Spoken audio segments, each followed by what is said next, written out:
ओम शांति। ओम शांति। ओम शांति।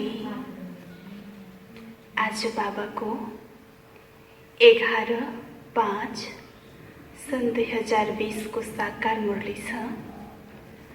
मुरली को मुख्य सार में बाबा भन्नुहुन्छ, मीठे बच्चे, तुम इन आंखों से जो कुछ देखते हो यह सब पुरानी दुनिया की सामग्री है।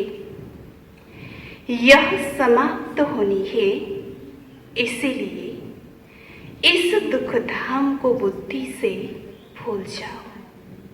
ताज बाबाले मुरली को मुख्य सार में भन्नुहुन्छ, यो जो पनि तिमी आँखाले देख्छौ यो सब पुरानो दुनिया को सामग्री हो। यो सब समाप्त हुन्छ, त्यसकारण यसलाई बुद्धिबाट भुलेर मलाई याद गर भनेर बाबाले आज मुरलीको मुख्य सारमा भन्नुहुन्छ। प्रश्नमा, मनुष्य ने बाप पर कौन सा दोष लगाया है, लेकिन वह दोष किसी का भी नहीं है। उत्तर में, इतना बड़ा जो विनाश होता है मनुष्य समझते ही भगवान ही कराता है। दुख भी वह देता, सुख भी वह देता। यह बहुत बड़ा दोष लगा दिया है। बाप कहते हैं, बच्चे, मैं सदा सुख दाता हूं, मैं किसी को दुख नहीं दे सकता। अगर मैं विनाश कराऊं तो सारा पाप मेरे पर आ जाए। वो तो सब ड्रामा अनुसार होता है, मैं नहीं कराता हूं। गीत, रात के राही थक मत जाना। ओम शांति। बच्चों को सिखलाने के लिए कई गीत बड़े अच्छे हैं। गीत का अर्थ करने से वाणी खुल जाएगी। बच्चों की बुद्धि में तो है कि हम सभी दिन की यात्रा पर हैं। रात की यात्रा पूरी होती है। भक्ति मार्ग है ये रात की यात्रा। अंधियारे में धक्का खाना होता है। आधा कल्प रात की यात्रा कर उतरते आए। अभी आए हो दिन की यात्रा पर। यह यात्रा एक ही बार करती हो। तुम जानते हो, याद की यात्रा से हम तमो प्रधान से सतो प्रधान बन फिर सतो प्रधान सत्युग के मालिक बनते हैं। सतो प्रधान बनने से सत्युग के मालिक, तमो प्रधान बनने से कलयुग के मालिक बनते हो। उनको कहा जाता है स्वर्ग और इनको कहा जाता है नरक। अब तुम बच्चे बाप को याद करते हो, बाप से ही सुख मिलता है।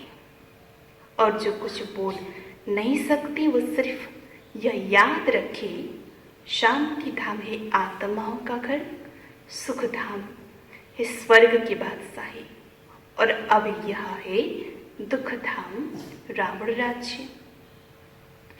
अब बाप कहते हैं इस दुख धाम को भूल जाओ।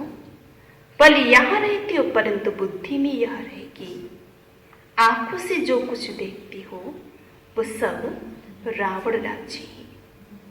इन शरीरों को देखते यह भी सारी पुरानी दुनिया की सामग्री है।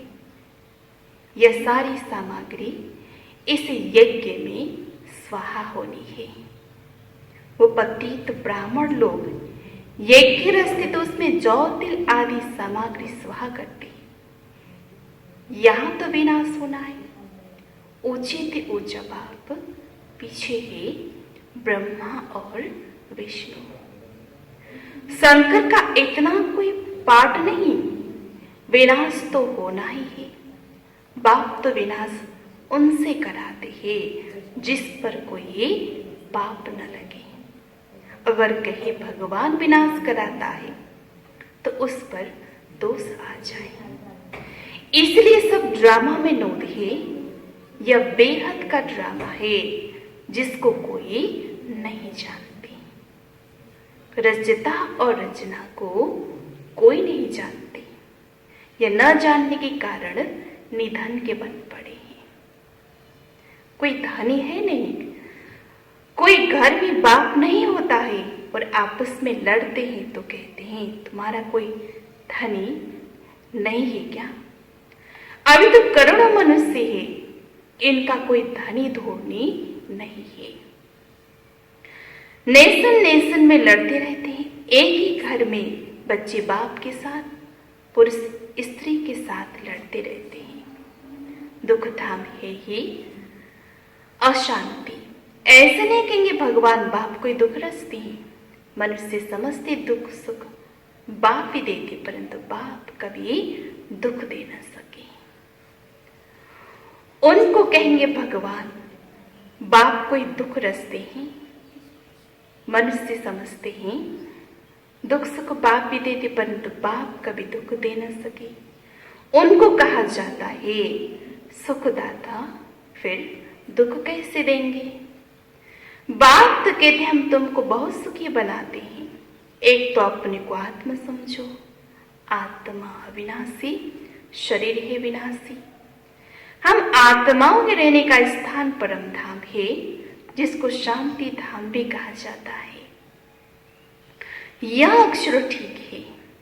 स्वर्ग को परम धाम नहीं कहेंगे। परम माना परे ते परे, स्वर्ग तो यहाँ ही होता है। मूल वतन है परे ते परे, जहां हम आत्माएं रहते हैं। सुख दुख का पार तुम यहाँ जाती हो। यह जो कहते फलाना स्वर्ग पधारा, यह बिल्कुल रॉन्ग है। स्वर्ग तो यहाँ है नहीं, अभी तो है कलयुग। इस समय तुम हो संगम युगी, बाकी सब है कलयुगी। एक ही घर में बाप कलयुगी तो बच्चा संगम युगी, स्त्री संगम युगी, पुरुष कलयुगी। कितना फर्क हो जाता है। स्त्री ज्ञान लेती है, पुरुष ज्ञान नहीं लेती, तो एक दो को साथ नहीं देते। घर में खिटपिट हो जाती, स्त्री फूल बन जाती, वो कांटे की कांटे रह जाती। एक ही घर में बच्चा जानता है हम संगम युगी पुरुषोत्तम पवित्र देवता बन रहे हैं, लेकिन बाप कहते हैं शादी बर्बादी कर स्वर्ग नरकवासी बनो। अब रूहानी बाप कहते बच्चे पवित्र बनो।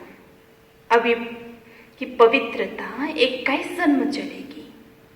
यह रावण राजी खलास होना है। जिससे दुश्मनी होती उनकी एफिजी जलाते हैं, जैसे रावण को जलाते हैं, तो दुश्मन से कितना घृणा होनी चाहिए। परंतु यह किसी को मालूम नहीं कि रावण कौन है। बहुत ही खर्च कराते हैं। मनुष्य को जलाने के लिए इतना खर्चा नहीं। स्वर्ग में तो ऐसी कोई बात होती नहीं। वहां तो बिजली में रखा और खत्म। वहां यह ख्याल नहीं रहता कि उनकी मिट्टी काम में आए। वहां की तो रस्म रिवाज ऐसी है जो कोई तकलीफ अथवा थकावट की बात ही नहीं रहती। तो अब बाप समझाते मामे कम याद करने का पुरुषार्थ करो।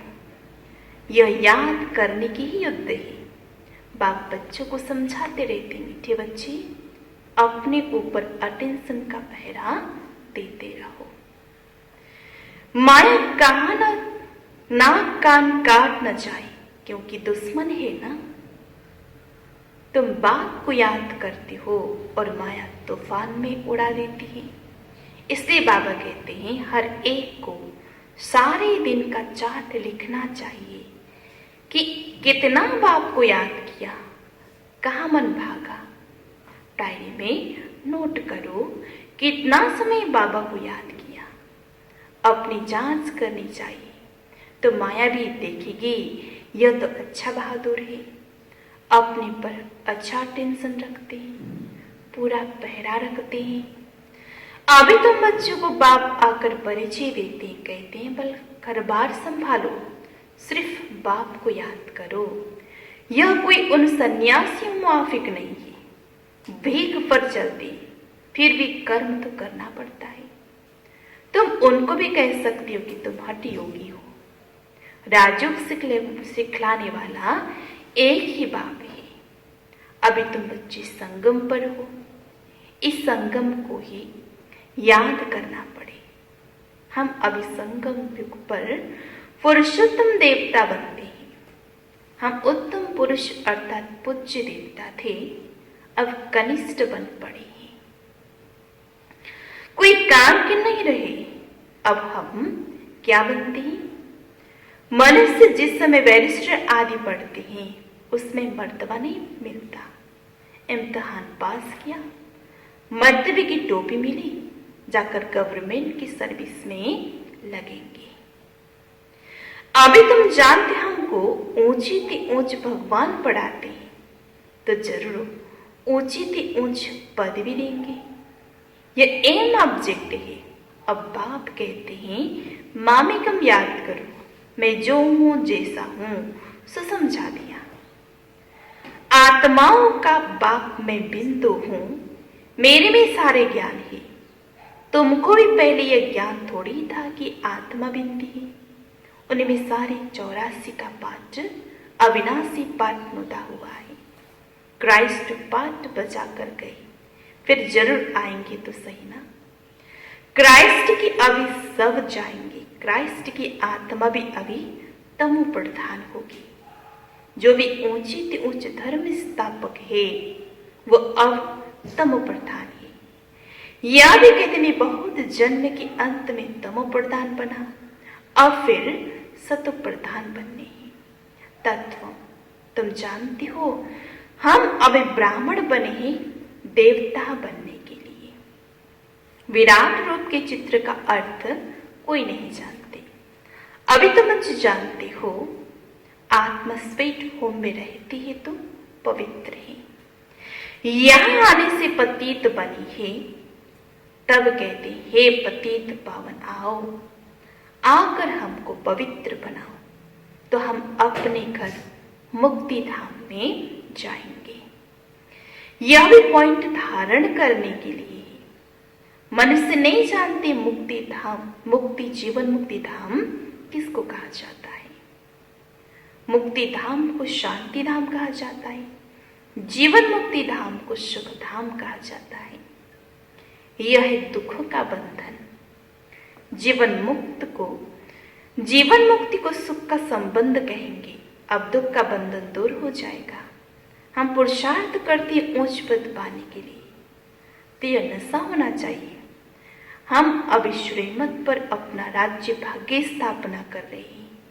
जगदम्बा नंबर 1 में जाती है, हम भी उनको फॉलो करेंगे। जो बच्चे अभी माँ पिता के दिल पर चढ़ते हैं वे भविष्य में तख्त नसीन बनेंगे। दिल पर वही चढ़ते हैं जो रात दिन सर्विस में बिजी रहते हैं। सबको पैगाम देना है कि बाप को याद करो। पैसा कौड़ी कुछ भी लेने का नहीं। वो समझते हैं राखी बाद में आती, कुछ देना पड़े।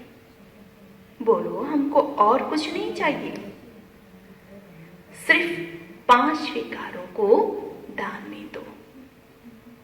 यह दान लेने के लिए आए, इसलिए पवित्रता की राखी बांधते हैं। बाप को याद करो, पवित्र बनो, तो यह देवता बनेंगे। बाकी हम पैसे कुछ भी नहीं ले सकते। हम वो ब्राह्मण नहीं, सिर्फ 5 विकारों का दान दो तो ग्रहण छूटे। अभी कोई कला नहीं रही है, सब पर ग्रहण लगा हुआ है।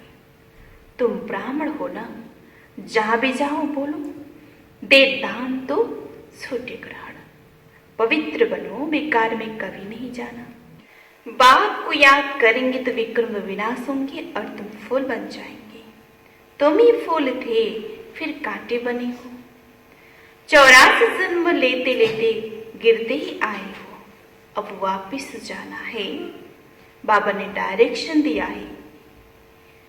इन द्वारा वही ऊंचे से ऊंच भगवान, उनको शरीर नहीं है। अच्छा, ब्रह्मा विष्णु शंकर को शरीर ही। तुम कहेंगे हाँ सूक्ष्म शरीर ही, परंतु वह मनुष्य सृष्टि तो नहीं है। खेल सारा यहाँ सूक्ष्म वतन में नाटक कैसे चलेगा? वैसे मूल वतन में भी सूर्य चांद ही नहीं तो नाटक भी काहे का होगा। ये बहुत बड़ा मंडबा है, पुनर्जन्म भी यहाँ होता है, सूक्ष्म वतन में नहीं होता। अभी तुम्हारी बुद्धि में सारा बेहद का खेल है। अभी पता पड़ा है हम जो देवी देवता थे सो फिर कैसे वाम मार्ग में आते। वाम मार्ग विकारी मार्ग को कहा जाता है। आधा कल्प हम पवित्र थे, हमारा ही हार और जीत का खेल है। भारत अविनाशी खंड है, ये कभी विनाश नहीं होता है। आदि सनातन देवी देवता धर्म था तो और कोई धर्म नहीं था। तुम्हारी इन बातों को मानेंगे वह जिन्होंने कल पहले माना होगा। 5000 वर्ष से पुरानी चीज कोई नहीं होता। सतयुग में फिर तुम पहले जाकर अपने महल बनाएंगे। ऐसे नहीं कि सोनी द्वारिका कोई समुद्र के नीचे है वो निकल आएगी। दिखलाती सागर से देवताएं रत्नों की थालियां भर कर देती। वास्तव में ज्ञान सागर बाप है जो तुम बच्चों को ज्ञान रत्न की थालियां भर कर दे रहे हैं। दिखाते शंकर ने पार्वती को अमर कथा सुनाई, ज्ञान रत्नों से झोली भरी। शंकर के लिए कहते भांग धतूरा पीता था, फिर उनके आगे जाकर कहते हैं झोली भर दो, हमको धन दो। तो देखो शंकर की भी ग्लानि करती है, सबसे जास्ती ग्लानि करते हैं हमारी। यह भी खेल है जो फिर भी होगा। इस नाटक को कोई जानते नहीं, मैं आकर आदि से अंत तक का सारा राज समझाता हूं। यह भी जानते हो ऊंचे ते ऊंच बाप है। विष्णु सु ब्रह्मा, ब्रह्मा सु विष्णु कैसे बनते यह कोई समझा न सके। अभी तुम बच्चे पुरुषार्थ करती हो कि हम विष्णु कुल का बने, विष्णुपुरी का मालिक बनने के लिए तुम ब्राह्मण बने हो। तुम्हारे दिल में ही हम ब्राह्मण अपने लिए सूर्यवंशी चंद्रवंशी राजधानी स्थापना कर रहे हैं श्रीमत पर। इसमें लड़ाई आदि की कोई बात नहीं। देवताओं और असुरों की लड़ाई कभी होती नहीं। देवताएं सतयुग में, वह लड़ाई कैसी होगी? अभी तुम ब्राह्मण योग बल से विश्व के मालिक बनते हो, बाहुबल वाले विनाश को प्राप्त हो जाएंगे। तुम साइलेंस बल से साइंस पर विजय पाते हो। अब तुमको आत्मा अभिमानी बनना पड़े। हम आत्मा है, हमको जाना है अपने घर। आत्माएं टिकी है। अभी एरोप्लेन ऐसा निकाला जो 1 घंटे में कहां से कहां चला जाता है। अब आत्मा तो उनसे भी टिकी है। चपटी में आत्मा कहां से कहां जाकर जन्म लेती है। कोई विलायत में जाकर जन्म लेती है। आत्मा सबसे तीखी रखी थी। इसमें मशीनरी आदि की कोई बात नहीं। शरीर छोड़ा और यह भागा। आप तो बच्चों की बुद्धि में है हमको घर जाना है। पतित पावन आत्मा, पतित आत्मा तो जा न सके। तुम पावन बनकर ही जाएंगे, बाकी तो सब सजाएं खाकर जाएंगे। सजाएं तो बहुत मिलती है। माँ तो गर्भ महल में आराम से रहती।